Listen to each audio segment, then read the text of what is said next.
सबसे पहले बात करेंगे धार की भोजशाला के सर्वे का 10वां दिन है। एएसआई की टीम पहुंची भोजशाला, जहां 10वें दिन का सर्वे शुरू हो चुका है। हिंदू और मुस्लिम पक्ष के लोग भी इस दौरान मौजूद हैं। साथ ही सुरक्षा के पुख्ता इंतजाम किए गए हैं। किसी भी तरीके से कोई हंगामा ना हो, कोई विवाद ना हो, इसके चलते पुलिस बल भी तैनात किया गया है। बड़ी खबर है, धार की भोजशाला के सर्वे का 10वां दिन। एएसआई की टीम भोजशाला पहुंच चुकी है और 10वें दिन का सर्वे शुरू हो चुका है। हिंदू और मुस्लिम पक्ष के लोग भी इस दौरान मौजूद हैं। सुरक्षा के पुख्ता इंतजाम किए गए हैं।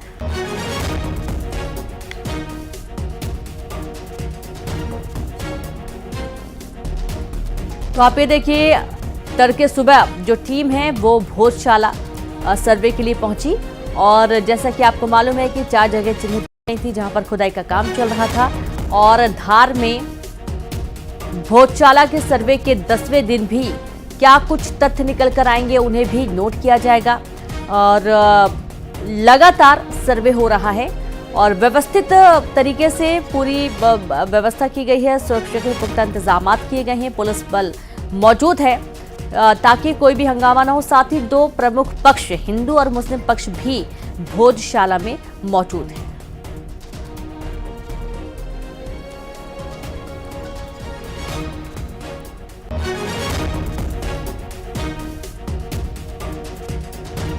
और चलिए सीधे रुक करेंगे, संवाददाता नवीन मेहर जुड़ गए हैं। नवीन, 10वां दिन है भोजशाला में सर्वे का और देखा जा रहा है कि टीम मौके पर पहुंच चुकी है और क्या कुछ संबंधित जानकारी है नवीन?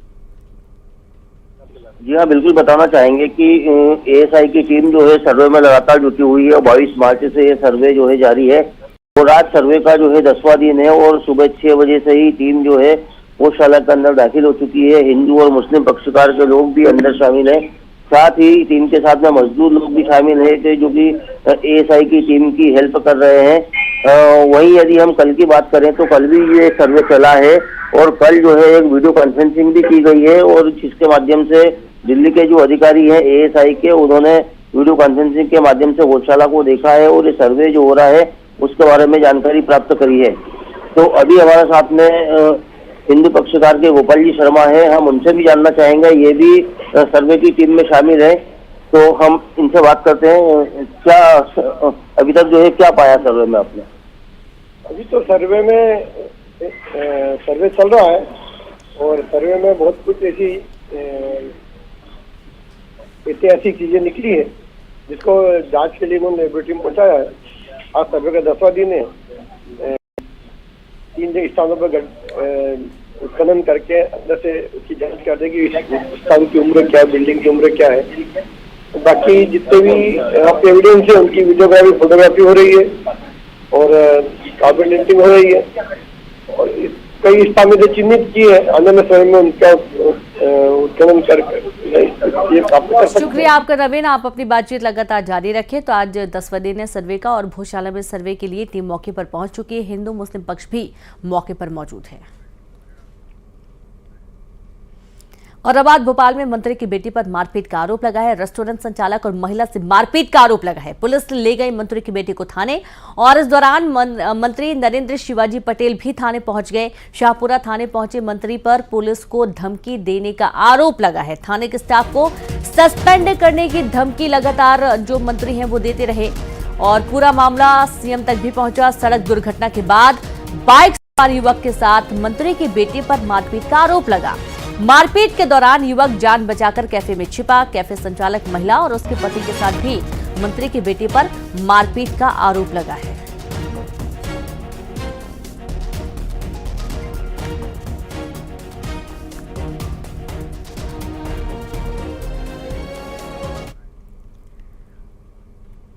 वहीं एमपी में आज से शुरू होगा कांग्रेस का एक नोट एक वोट अभियान। चुनाव के लिए पार्टी प्रत्याशी मांगेंगे चंदा। भोपाल से लोकसभा प्रत्याशी अरुण श्रीवास्तव एक वोट एक नोट की अपील करेंगे। प्रदेश कांग्रेस अध्यक्ष जीतू पटवारी समेत कांग्रेसी कार्यकर्ता चंदा मांगेंगे। आईटी विभाग की कार्रवाई और पार्टी अकाउंट फ्रीज किए जाने का कांग्रेस विरोध कर रही है। बड़ी खबर आपको दे रहे हैं, जहां कांग्रेस का एक नोट एक वोट अभियान शुरू हुआ। चुनाव के लिए पार्टी प्रत्याशी चंदा मांग रहे हैं। जीतू पटवारी समेत कांग्रेस कार्यकर्ता मांगेंगे चंदा।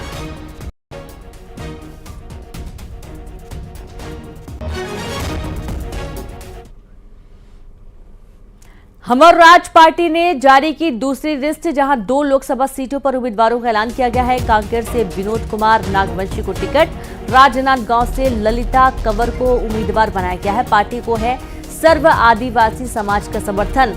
बड़ी खबर आपको दे रहे हैं, जहां हमर पार्टी ने दूसरी लिस्ट जारी कर दी है। लोकसभा सीटों पर उम्मीदवारों का ऐलान कर दिया है, जहां कांकेर से विनोद कुमार नागवंशी को टिकट दिया गया। राजनांदगांव से ललिता कंवर को उम्मीदवार बनाया गया है। पार्टी को सर्व आदिवासी समाज का समर्थन मिला है।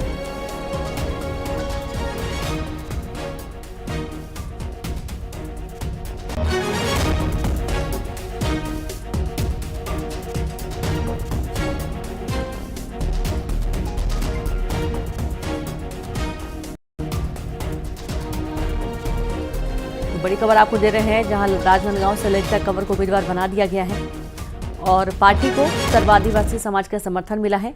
वहीं खबर दमोह से, जहां मध्य प्रदेश के पशुपालन डेयरी मंत्री के दमोह स्थित निवास के बाहर एक युवक ने आत्महत्या करने का प्रयास किया। मोहन नामक व्यक्ति ने अपने ऊपर तेल डालकर आग लगाने का प्रयास किया। युवक ने मंत्री लखन पटेल के कुछ परिजनों पर पैसे लेने का आरोप लगाया है।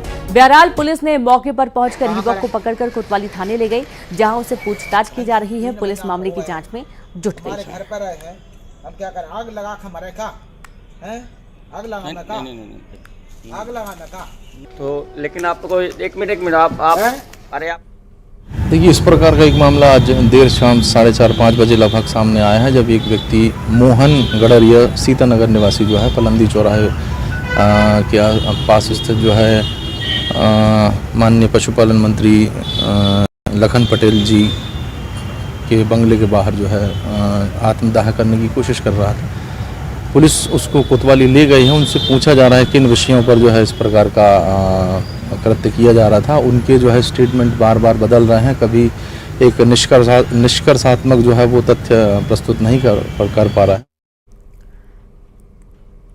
अंबिकापुर में 3 लोगों पर कुल्हाड़ी से हमला किया गया। पिता, पुत्र और पड़ोसी पर कुल्हाड़ी से हमला हुआ। नदी के पानी से सिंचाई को लेकर ये विवाद हुआ था। विवाद में आरोपी ने पिता पुत्र पर हमला कर दिया। बचाव करने आए पड़ोसी पर भी हमला किया गया। पुलिस ने आरोपी को किया गिरफ्तार। रघुनाथपुर चौकी क्षेत्र के चोर की डीह का ये पूरा मामला है। नदी के पानी से सिंचाई को लेकर ये पूरा विवाद हुआ था और इसमें आरोपी ने पिता पुत्र पर हमला कर दिया।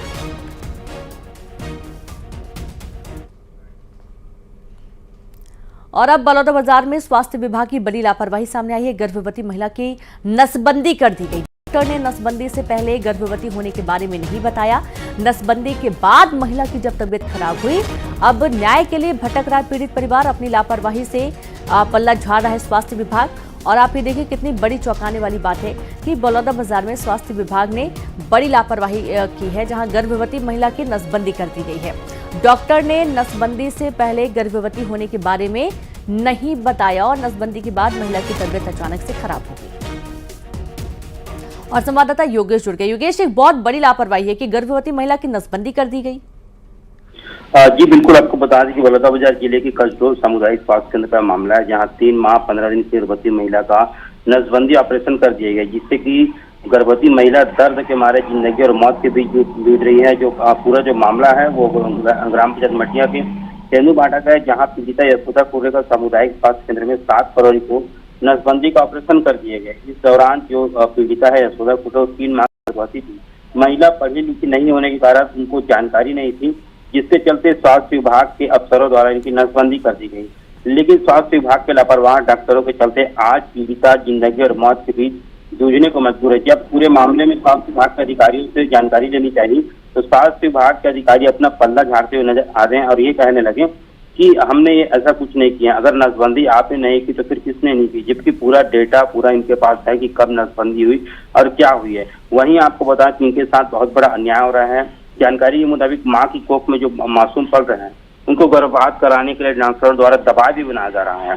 अगर इस तरह से नसबंदी हुई है और वहाँ पे जो महिला गर्भवती है और इसका नहीं किया जाता, तो कहीं ना कहीं माँ एक दर्द के मारे भी जूझ रही है अगर गर्भपात नहीं किया जाता। ऐसा डॉक्टरों द्वारा इन पर दबाव डाला गया है। हालांकि हमने स्वास्थ्य विभाग के अधिकारियों को बात करने की कोशिश की, तो उनका साफ तौर पर इस मामले पर पल्ला झाड़ते हुए नजर आया है।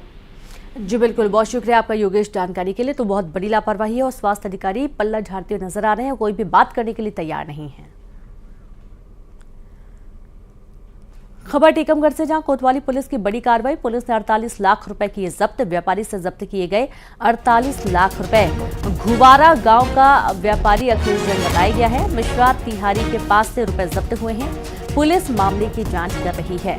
बड़ी खबर है टीकमगढ़ से, जहां पुलिस ने 48 लाख रुपए जब्त किए हैं। व्यापारी से किए गए हैं 48 लाख रुपए जब्त। घुवारा गांव का व्यापारी है अखिलेश, जिसके पास से 48 लाख रुपए बरामद किए गए हैं।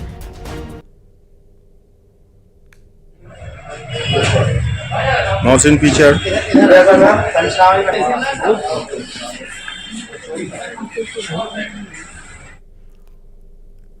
वहीं विदिशा में पारिवारिक कलह का अनोखा मामला सामने आया है। एक महिला ने थाने में शिकायत की है कि उसके सास ससुर उसे रखने के लिए तैयार नहीं हैं।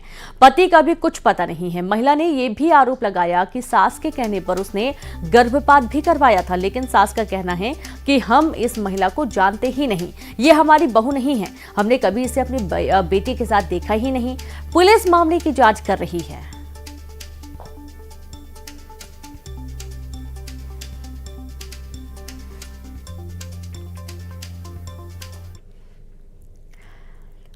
पिंडरा में प्रिंसिपल पर पेड़ कटवाने का आरोप लगा है। स्कूल परिसर में पेड़ कटाई रोकने पहुंचे पूर्व छात्र। आत्मानंद स्कूल का पूरा मामला बताया जा रहा है। प्रिंसिपल पर पैसे लेकर पेड़ बेचने का आरोप लगा है। प्रिंसिपल ने आरोपों से इनकार किया है। तो आप ये देखिए कि पेड़ कटवा दिया गया हालांकि, और पेड़ कटवाने को लेकर अब ये मामला गरमाया भी है। स्कूल परिसर में पेड़ कटाई रोकने पूर्व छात्र पहुंच गए। आत्मानंद स्कूल का पूरा मामला बताया गया है। प्रिंसिपल पर पैसे लेकर पेड़ बेचने का आरोप लगा है। प्रिंसिपल ने आरोपों से इनकार किया है।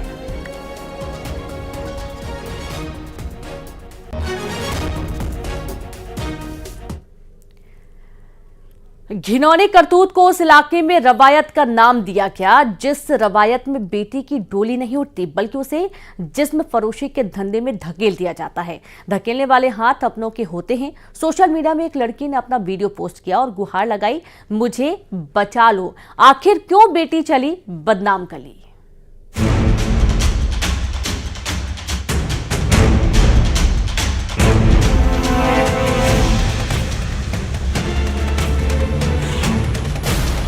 यहाँ बेटी की नहीं उठती डोली।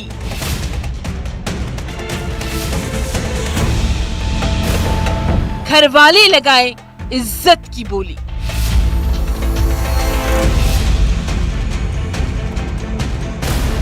खुशियों पर पंचायत का फैसला।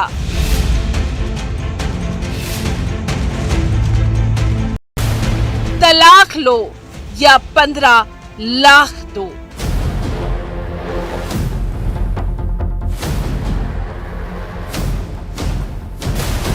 रिश्तों के सौदागरों का काला सच। कटघरे में रिश्ते, बदनाम गली। यहाँ बेटियों के पैदा होने पर जश्न मनाया जाता है। कहते हैं बेटा हो तो मनहूसियत छा जाती है। माँ बाप बस अपनी लाडली के बड़े होने का इंतजार करते हैं, लेकिन इस समाज की रवायत ऐसी है कि बेटी की डोली नहीं उठती, बल्कि इल्जाम की माँ बाप खुद जिस्म फरोशी के धंधे में अपनी बेटियों को धकेलते हैं। यही काला सच है, जिस घिनौने सच का पर्दाफाश किया सोशल मीडिया पर एक वीडियो ने, जिसमें एक लड़की ने कहा, मुझे मेरे परिवार से बचाओ। वो मुझे जिस्म फरोशी के दलदल में धकेल रहे हैं। एक लड़की के द्वारा जो है वो हम लोगों से कांटेक्ट किया गया पुलिस से कि उसके परिवारजन जो है, उसके माता पिता उसको गलत काम के लिए प्रयास कर रहे कि वो गलत काम के लिए ढकेली जाए, मगर वो उसमें जाना नहीं चाहती। तो पुलिस ने उसके ऊपर संज्ञान लेकर तत्काल कार्रवाई की है। उसमें उस लड़की के द्वारा जो है वो अपने पिता के ऊपर वेश्यावृत्ति करने के लिए प्रयुक्त करने का मामला पंजीबद्ध करवाया गया है। दरअसल ये वही घिनौनी रवायत है जिसमें लड़की के घर वाले उसे खुद प्रोस्टिट्यूशन की धंधे में धकेलते हैं। दरअसल लड़की इस रवायत की बेड़ियों से आजाद हुई, जिसने शादी कर ली, लेकिन शादी की खबर लगते ही खुद लड़की के घर वाले उसके दुश्मन बन गए। बाकायदा पंचायत बैठाई गई। लड़के और लड़की पर शादी तोड़ने का दबाव डाला गया। तलाक नहीं देने पर लड़की को 15 लाख रुपए देने की शर्त रखी गई और ये बात नहीं मानने पर समाज से बहिष्कार का डर दिखाया गया। उसने जिस लड़के के साथ में शादी करी थी उस लड़के से पैसे की जो डिमांड हुई है, समाज के कुछ पंचों ने बैठकर उसको सामाजिक बहिष्कार किया गया और अगर वो लड़की के साथ में लेके जाना चाहता है तो उससे पैसों की डिमांड की। वो चीज़ें संज्ञान में आने के बाद में हम लोगों ने लड़के की तरफ से 327 का मामला पंजीबद्ध करके ऐसे जो समाज के कुछ ठेकेदार बन के बैठे हुए पंच लोग हैं उन तीनों के नामजद और साथ साथ में उसके लड़की के पिता के ऊपर मामला पंजीबद्ध किया है। मामला रतलाम के एसपी तक पहुंचा और उसके बाद सलाखों में पहुंचे ये आरोपी। लड़की का पिता और 2 पंच अरेस्ट हुए हैं। एक पंच की तलाश जारी है। इस मीडिया के थ्रू ये संदेश देना चाहता हूँ कि ऐसी जो भी बच्चियाँ हैं, अगर इनके साथ कहीं पे और भी इस तरीके से घटनाक्रम हुआ है बांछड़ा समाज में, तो आप लोग जो है वो बेहिचक होकर पुलिस से संपर्क करिए। हमारी पुलिस की टीम भी जो है उस क्षेत्र में लगातार बच्चियों से जो है वो इंटरेक्शन भी करेगी। मोहल्ला मीटिंग के अंदर हम लोग एक नई चीज़ ऐड करेंगे कि ये छोटी छोटी बच्चियों भी जो होती है उनके साथ भी इंटरेक्शन करेंगे और अगर उनके साथ में इस तरीके से कोई भी घटनाक्रम होने वाला है या करने के लिए प्रयास किया जा रहा है तो उनके खिलाफ भी हम लोग एक्शन लेंगे। इस समुदाय की लड़कियां इस दलदल से बाहर आना चाहती है। एक बेटी ने ये कदम उठाया जिस कदम में रतलाम पुलिस ने जीने की नई राह दिखाई है। साथ ही ये मैसेज भी कि ऐसे घिनौने काम करने वालों पर सख्त कार्रवाई होगी। रतलाम से सुधीर जैन के साथ bureau report, news 18, Madhya Pradesh, Chhattisgarh. Suicide, murder या फिर कुछ और, ये सवाल उठ रहा है उस इलाके से। इलाके में 26 साल की लड़की और उसकी 18 साल की बहन की लाश घर में मिली। दोनों भाई बहन के हाथ की नस कटी हुई थी, लेकिन हैरानी की बात यह थी कि घर में खून के निशान नहीं थे। आखिर ये मिस्ट्री क्या है, इस रिपोर्ट में देखिए।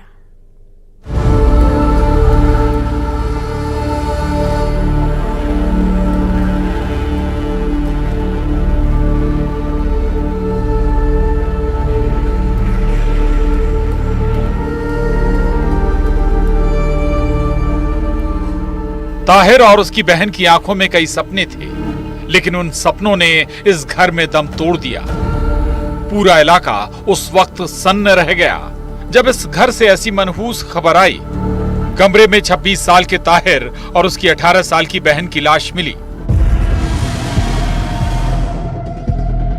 भाई बहन का आखिर गुनहगार कौन है? उज्जैन के जीवाजीगंज थाना पुलिस इस केस की तफ्तीश कर रही है। ताहिर और उसकी बहन की हाथ की नस कटी हुई थी। क्या दोनों ने सुसाइड किया? सवाल है क्यों? शाम को 6 बजे के लगभग पुलिस को सूचना मिली थी कि सैफी मोहल्ले में एक घर में 2 भाई और बहन जो हैं उनकी बॉडीज मिली पड़ी हुई हैं। उसको मौके पर आकर हम लोगों के द्वारा जांच की जा रही है। सूत्रों की माने तो कमरे से एक सुसाइड नोट भी मिला है, जिसमें ताहिर ने अपनी और बहन के सुसाइड करने की वजह पिता को बताया।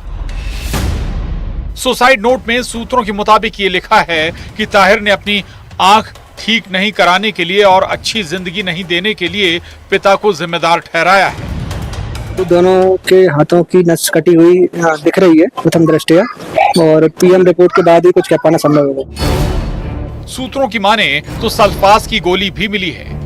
इधर शॉर्ट पीएम रिपोर्ट में खुलासा हुआ है कि दोनों के पेट में जहर भी मिला है। दरअसल ताहिर अपनी बहन और मां के साथ इस घर में रहता था। पिता कुवैत में रहते हैं। लोगों की माने तो ताहिर की मां और पिता के बीच कई साल से विवाद चल रहा है। घटना के दौरान अभी इसे बताया गया है कि इस घर में उनकी मां रहती थी और बाकी नीचे इसमें कोई नहीं रहता था और मां भी स्कूल पढ़ाने जाती थी। वो सब जांच का विषय है, उस पर जो भी आगे आएगी, जैसे तथ्य आएंगे उसके अनुसार कार्रवाई। क्या पारिवारिक कलह ने ताहिर और उसकी बहन को जान देने पर मजबूर कर दिया?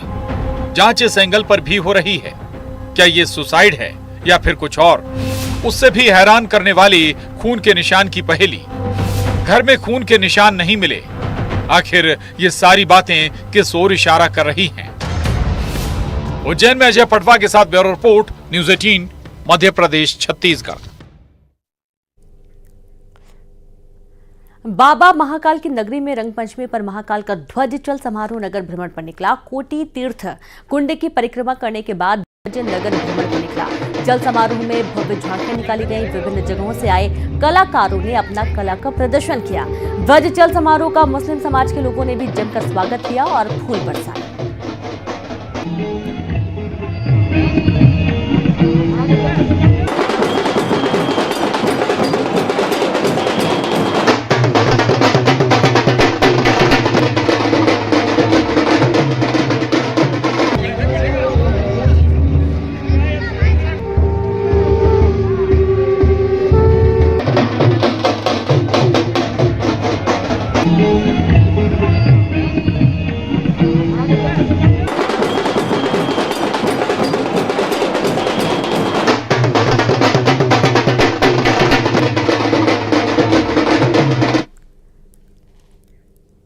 और चलिए अब देखेंगे चुनाव 24।